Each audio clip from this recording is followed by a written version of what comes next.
Hello बच्चों, आज हम लोग पढ़ेंगे उपसर्ग। हमारे व्याकरण में एक उपसर्ग है, ऐसा टॉपिक है जो बहुत ही इम्पोर्टेंट है, बहुत महत्वपूर्ण है और सभी परीक्षाओं में पूछा जाता है। ठीक है। और इसको उपसर्ग को हम कहते हैं बेटा इंग्लिश में प्रीफिक्स, PREFIX, प्रीफिक्स। प्रीफिक्स। ठीक है, हम दोनों हिंदी और इंग्लिश दोनों का अर्थ समझेंगे। उपसर्ग हमारा दो शब्दों से मिलकर बना है, उप प्लस सर्ग। उप प्लस सर्ग। उप का मतलब होता है समीप और सर्ग का मतलब होता है सृष्टि करना। सृष्टि करना अर्थात रचना करना या बनाना। ठीक बेटा, सृष्टि करना अथवा रचना करना। तो जैसे अर्थात इसका हम अर्थ बताएंगे समीप, किसी शब्द के समीप आकर नया शब्द बनाना। देखो उप मतलब क्या है, समीप है। सर्ग का मतलब है सृष्टि करना। सृष्टि मतलब करना, नया शब्द बनाना। ठीक, तो अर्थात किसी शब्द के समीप आकर नया शब्द बनाना। ये तो उपसर्ग का शाब्दिक अर्थ हो गया। और जो इसका इंग्लिश मतलब है, इंग्लिश वर्ड है, इंग्लिश का जो कहा जाता है प्रीफिक्स। प्रीफिक्स में इसका भी हम देखेंगे, ये दो चीज़ों से बनकर बना बेटा। एक तो हो गया प्री और दूसरा क्या हो गया, फिक्स। ये प्री और फिक्स से बना है।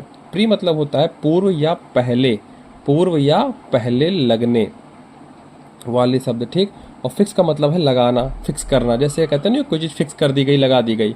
ठीक बेटा, तो ये है फिक्स मतलब लगाना, पूर्व या पहले और मतलब लगाना। अब आते हैं, देखो किसी शब्द के पहले लगाना, किसी शब्द के पहले लगाना, इसका मतलब है कि शब्द के पहले लगाना, इसका मतलब है समीप आकर के अर्थ को बदल देना या समीप आकर के नया शब्द बनाना। ठीक, अब हम इसको समझते हैं इसके परिभाषा के आधार पर। ये हमारी परिभाषा है, आप लोग ध्यान से देखिए क्या लिखा है। वे शब्दांश, शब्द नहीं, शब्द का एक अंश। ठीक, शब्दांश मतलब होता है शब्द का अंश।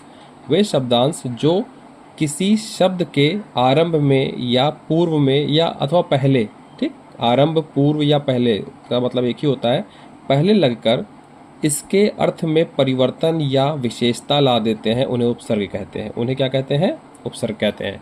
जैसे उपसर्ग का मतलब बताया गया कि प्रीफिक्स, पहले लग करके, ठीक है, पहले लगना और लग करके क्या करना, एक नया शब्द बना देना और उस शब्द का अर्थ भी बदल देना या उसके अर्थ में परिवर्तन ला देना, उसके अर्थ में क्या कर देना, परिवर्तन ला देना।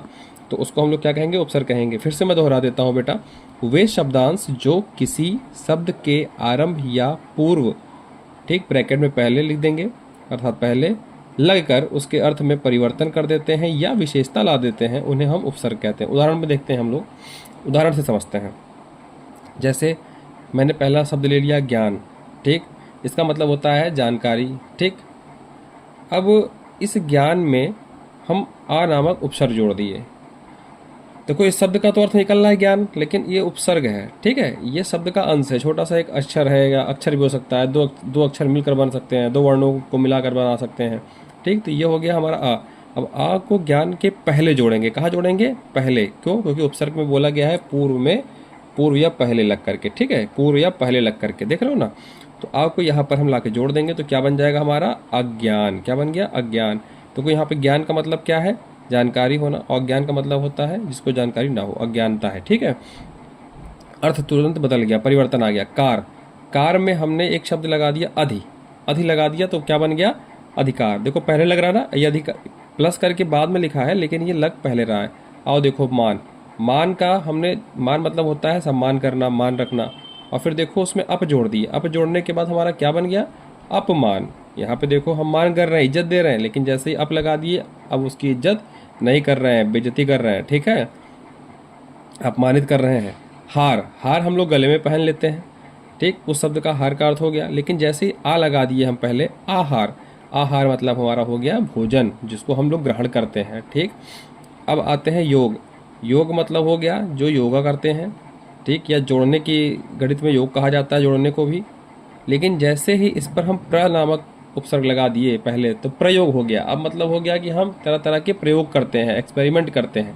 ठीक है, तो किस तरह से शब्द बदल रहा है लगा करके इस शब्दांश को आप देख सकते हो। इन्हीं को हम उपसर्ग कहते हैं। भाग्य, भाग्य में दुर लगा दिए और क्या बन गया, दुर्भाग्य। जीव, जीव में निर लगा दिए, क्या बन गया, निर्जीव। आयु, आयु में चिर लगा दिए, क्या बन गया, चिरायु। बंध में नी लगा दिए, क्या बन गया, निबंध। अब हम लोग एक चीज़ और देखेंगे बेटा, जो ये हमारे ये शब्द लिखे हुए हैं, शब्द हैं और इस कॉलम में हमारे उपसर्ग लगे हुए हैं। इन उपसर्गों को हमने पहले लगा करके आपके सामने एक नया शब्द बना दिया। अब आप देखिए, जैसे बात आई कि हम कहें दुर्भाग्य, दुर्भाग्य, अभी मैंने एक एग्जाम्पल दिखा था। दुर्भाग्य में उपसर्ग पहचानो, उपसर्ग पहचानो। ठीक, आपको ऑप्शन नंबर ए दे दिया, इसका हो गया दुर, ऑप्शन बी हो गया दुर, ऑप्शन सी हो गया दूर, ऑप्शन डी हो गया दू। तो आप क्या करोगे? आप सोचोगे कि यहाँ पे दुर लिखा हुआ है, यहाँ पे भी दुर लिखा हुआ, चलो ये तो बड़ा ऊ की मात्रा लगी, इसको हम नहीं लेंगे, इसको भी नहीं लेंगे, लेकिन इन दोनों में कन्फ्यूज़न होगा। तो आप ऊपर अक्षर को देखोगे, इस शब्द को देखोगे जो दुर्भाग्य दिया हुआ है। इस दुर्भाग्य में देखो क्या पूरा रा है? अगर है तब तो ये लिया जाएगा, अगर पूरा रा नहीं है तो फिर कौन सा लेंगे? ये हलंत वाला रा लेंगे। ये हलंत रा का मतलब होता है आधा रा, और ये आधा रा इस मात्रा में दर्शाया गया है, तो इसका सही उत्तर क्या होगा? दुर्भाग्य। ठीक, इसी तरह निर्जीव। ठीक, निर्जीव, निर्जीव में हमको फिर से पूछेगा कि उपसर्ग पहचानिए, ऑप्शन दे देगा निर, निर, नि,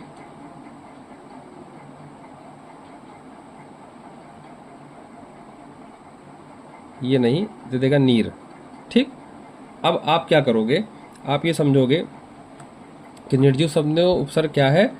सीधी बात है, ये पूरा रा है, पूरा रा इसमें नहीं है, इसको हम नहीं लेंगे।